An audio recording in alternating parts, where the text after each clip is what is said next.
Hey guys, and welcome back to the channel. If you're new to the channel, then welcome. If you're a returning subscriber, it's great to have you along. Something a little bit different today. Obviously, if you follow the socials, you will have seen that I put a story up on Instagram asking for a little bit of help, if anyone could. So this is a quick video on what we're going to be doing, and I'm not going to lie to you, I haven't got a clue how to do this video. I had an idea of going out for a ride and trying to talk about it. Do I stay in the house and talk about it?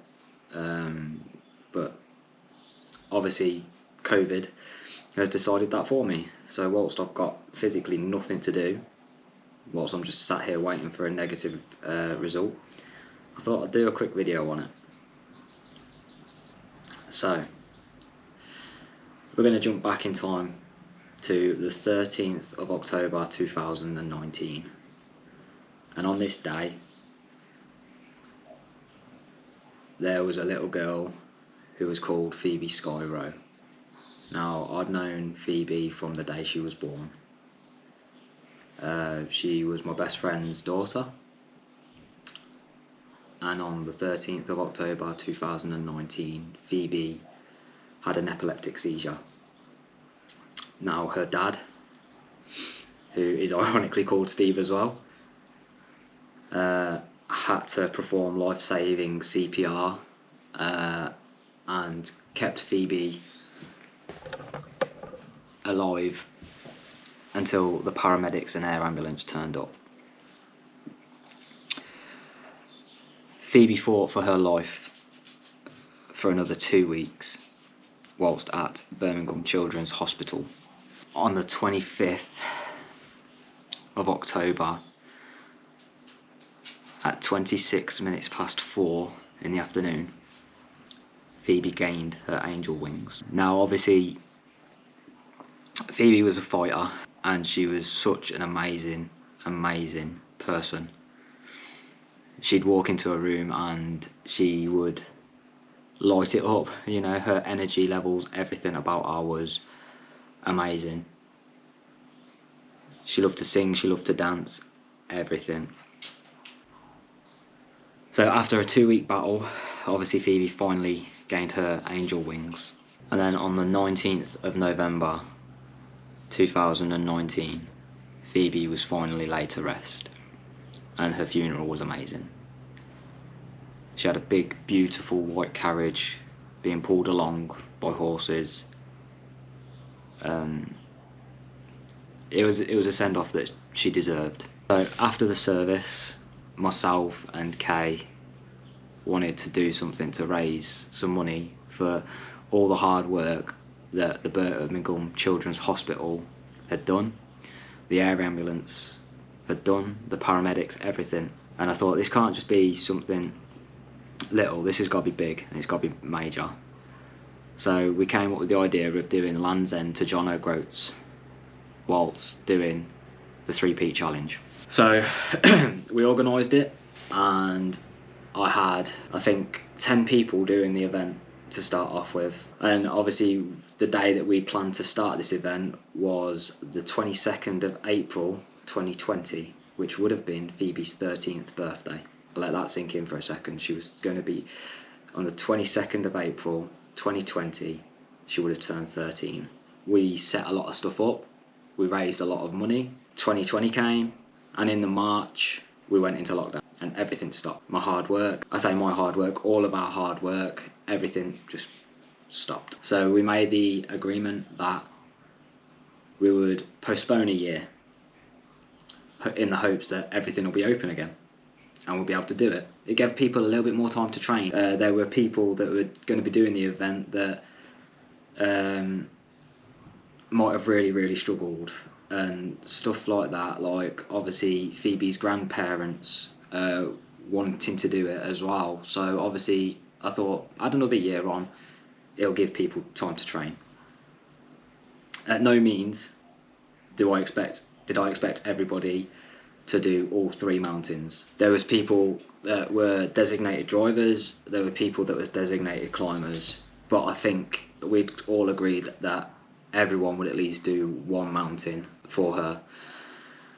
So obviously again, yeah, 2020 was a write-off.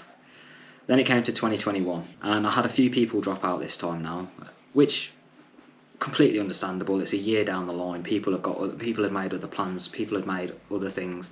People were still talking about obviously COVID restrictions and stuff like that there. Well, Scotland didn't open their borders this time, so again we decided to postpone 1 more year and say 2022 is the year that we're doing it. Hopefully back in 2021, hopefully then we were saying that all restrictions will be eased and we'll be able to do this event. And here we are now today. So today's date is obviously the 29th of March. Happy birthday, Mum. I put the route out, obviously what we're doing, with fuel stops and how much this is going to be costing us out of our own pocket. Obviously fuel prices are not on our side at the moment, I understand that. I'm a very stubborn person as well. I've had a few people contacting me, family members, saying that I shouldn't be doing it because it's dangerous and stuff like that there. But that's by the by. Obviously everyone has now pulled out apart from myself and Kaylee. So we've switched the route around. So instead of going from Land's End to John O'Groats, we're now going John O'Groats to Land's End. Mainly because when we finish the event, I don't want to be driving nearly 11 hours back home. I'd rather drive just over 5 hours back home. It's a lot closer. I'd rather take the whole day to get up to John O'Groats in the car. Obviously it is a car thing because obviously there's me and Kay, and for health and safety reasons we are going to be resting, and whilst one's resting one's driving, vice versa. But I've scrapped the timeline as well. We was meant to do this in 48 hours. If I don't do it in 48 hours, I don't do it in 48 hours. At the end of the day, I've got 2 little boys that I've got to come home to as well. I wanted to do a quick video on it, explain what it was. If people watch it, people watch it. If people don't, they don't. I'm not fussed. Any support would be very much appreciated. Not in the sense of sponsorship or anything like that there. Obviously I'm going to be putting live updates on Instagram, Facebook and stuff like that. Easiest way to get in contact with me is via Instagram or my own personal number. But by all means, if you're in and around the area at set times and you want to come and bring me a cup of coffee or a tea or something like that, it'll be very, very much appreciated. If you want to help out and you want to jump on a climb, again, more the merrier. I don't know what else to really say. It's a hard one. It's a hard subject to talk about. Guys, if you've watched the video all the way through, thank you very much. Obviously the sponsorship on the Just Giving page has ceased. I'll put a link down below, but they closed that in 2020. I think it ran for a year and then they closed it, but you still can click on the link and see how much money we've raised. And obviously there is then extra things that we've done outside of the Just Giving page. So guys, thank you very much. If you have watched this video the whole way through, that is amazing. Thank you very much. If you can, share it. Not for my personal needs or whatever, it makes no difference to me whatsoever. If you could share it so we can try and raise awareness for epilepsy, that would be amazing. Alright guys, take it easy, and I do hope to see you out there. Stay safe.